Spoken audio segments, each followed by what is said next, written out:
చట్టం అంటే తెలియలేని వాళ్ళు, అర్థమైందండి. అందులో నెంబర్ 1 పవన్ కళ్యాణ్ ఒకడు, చంద్రబాబు నాయుడు, అలాగే లోకేష్, వాడికి ఏమీ తెలియదు. అసలు వీళ్ళు పరిపాలన చేస్తారా, అరాచకమైనటువంటి వ్యవస్థను నడుపుతున్నారు ఆంధ్రప్రదేశ్లో. అసలు జగన్మోహన్ రెడ్డి గారు ఎలాగ అరెస్ట్ అవుతారని అసలు లీగల్ నాలెడ్జ్ ఏమైనా ఉందండి వాళ్ళకి?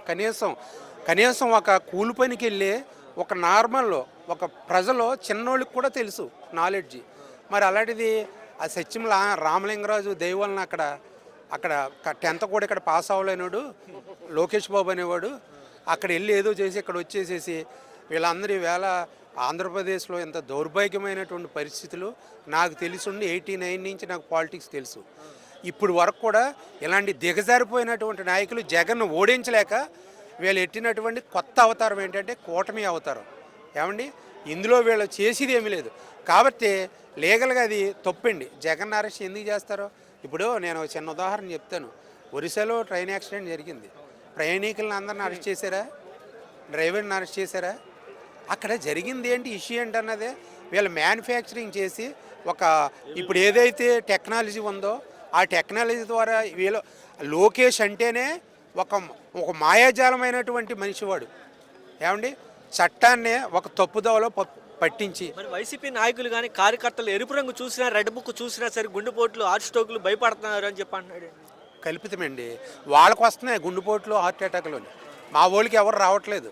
ఇప్పుడు ఏదో చిన్న సినిమా డైలాగులో పలానా ఆయన ఇలాగ అన్నాడని మా జగన్మోహన్ రెడ్డి గారు చిన్న మాదిరి ఉదాహరణ చెప్పారు. ఎవరో అతను మన పుష్పలోని దాని గురించి వాళ్ళ కంగారులో వచ్చేసి ఏం చేయలేని పరిస్థితి ఇప్పుడు వాళ్ళు.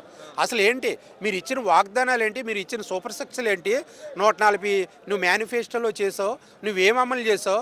ఈరోజు నువ్వు రా, గ్రామానికి రా, ఇంటింటికి రా, నువ్వు నీ ఎమ్మెల్యేలను పంపించు.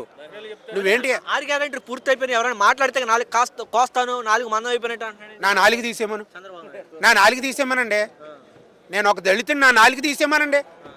అంటే మాకు ఇచ్చిన హక్కుని రాజ్యాంగం కల్పించినటువంటి మాట్లాడడానికి లేదా? రైట్ టు ఫ్రీడమ్ లేదా? రైట్ టు స్పీచ్ లేదా? ఏంటండి ఏం మాట్లాడతారో? అతను 14 సంవత్సరాలు పరిపాలించాడు, చేశాడు.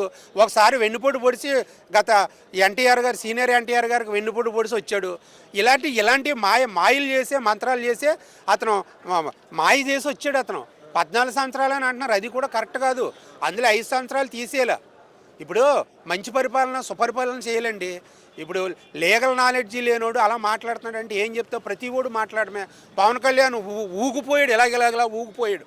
మరి ఇప్పుడు ఎందుకు ఊగిపోవట్లేదు? పరిపాలన అయిన తర్వాత సోగామి కేసు అన్నాడు, 30,000 మంది అన్నారు. ఆడెవడాడు చింతకాని అయ్యన్న పాత్రుడు. అసలు ఆడు బుర్ర ఉంది ఆడికి అసలనే. వాడు నేను అనకూడదు, ఆ వాలంటరీ లంగిల్లారని తిట్టాడు. మీకు కావాలంటే నేను ఆ క్లిప్పింగ్లు ఇస్తాను, మీకు తెలుసు. అసలు అదేనా ఒక చట్ట పరిపాలన చేసిన ప్రభుత్వాన్ని నడిపే వాళ్ళు అదేనా మాట్లాడడం? ఇవాళ లీగల్గా తెలుసుకోండి. మీరు తెలియకపోతే ఈవేళ BNSS, BSS 3 చట్టాలు వచ్చాయి, కొత్త చట్టాలు. అందులో తెలుసుకోండి. మీరు ఏంటి మాట్లాడేది? అర్థం లేని మాటలు మాట్లాడుతున్నారు. ఈ మధ్యకాలం సీనియర్ నాయకులు అయ్యన్న పాత్రుడు కానీ, అలాగే బొత్స చౌదరి గారు కానీ, వీళ్ళందరూ కూడా జగన్మోహన్ రెడ్డి గారు బాహికంగా ఓడిపోయాడు కానీ చనిపోలేదు కానీ అనడం కానీ, అలాగే బొత్స చౌదరి గారు నేను చంపేస్తాం పని అయిపోద్దని అనడం మాటలు కానీ, ఈ మాటలు ఎలా చూస్తారు? వాళ్ళు రాజ్యాంగబద్ధంగా వ్యవహరించట్లేదు. బొత్స చౌదరి గారు మా ఈ రూరల్ నియోజకవర్గం ఎమ్మెల్యే అయినా, ఏమండి, వారు మాట్లాడే మాటలు పద్ధతి కాదు. ఆయన వయసుకి నేను ఏదన్నా మాట్లాడితే ఆయన వయసుని గౌరవించి మాట్లాడవలసి వస్తుంది, పెద్ద ఆయన.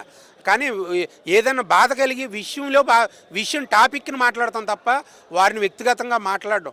చంద్రబాబుని కానీ, పవన్ కళ్యాణ్ కానీ, ఈ లోకేష్ అన్నవాడిని కానీ వాళ్ళ పరిపాలన ఏం చేస్తున్నారు? మీరు ప్రజలకు ఏం చెప్పారు? మీరు ఏం చేస్తున్నారు? ఈసారి జగన్మోహన్ రెడ్డి ఒక్క సీటు కూడా రాదు, లాస్ట్ టైం 11 అన్న వచ్చిందని చెప్పి ఈసారి ఖచ్చితంగా రానేమో అని చెప్పి మన పవన్ కళ్యాణ్ చెప్తున్నాడు. ఏమండి, మేము ఫస్ట్ బై ఎలక్షన్ అప్పుడు మాకు ఎన్ని సీట్లు వచ్చాయి? స్టార్టింగ్లోని కేవలం విజయమ్మ గారు, మా జగన్మోహన్ రెడ్డి గారు ఇద్దరమే స్టార్ట్ అయ్యాం. మేము వారితో మేము నడిచాం. రాష్ట్ర ప్రజలందరూ, ఒక రైతు, ఒక విద్యార్థి, అలాగే కార్మికుడు, ఆటో కార్మికుడు, మొత్తం ప్రజలందరూ ఆశీర్వదించారు కాబట్టి వాళ్ళు అలాగ రావడం జరిగింది. కానీ అది తప్పండి. 11 సీట్లు అంటే వాళ్ళకి మాకు ఎంత అండి తేడా? ఇప్పుడు ప్రజలందరూ తెలుసు, ఈవీఎం మ్యానుఫ్యాక్చరింగే కదా, అందరికీ తెలుసు కదా. ఈవేళ అందరికీ తెలిసిన విషయం. ఏమండి, అది తప్పు.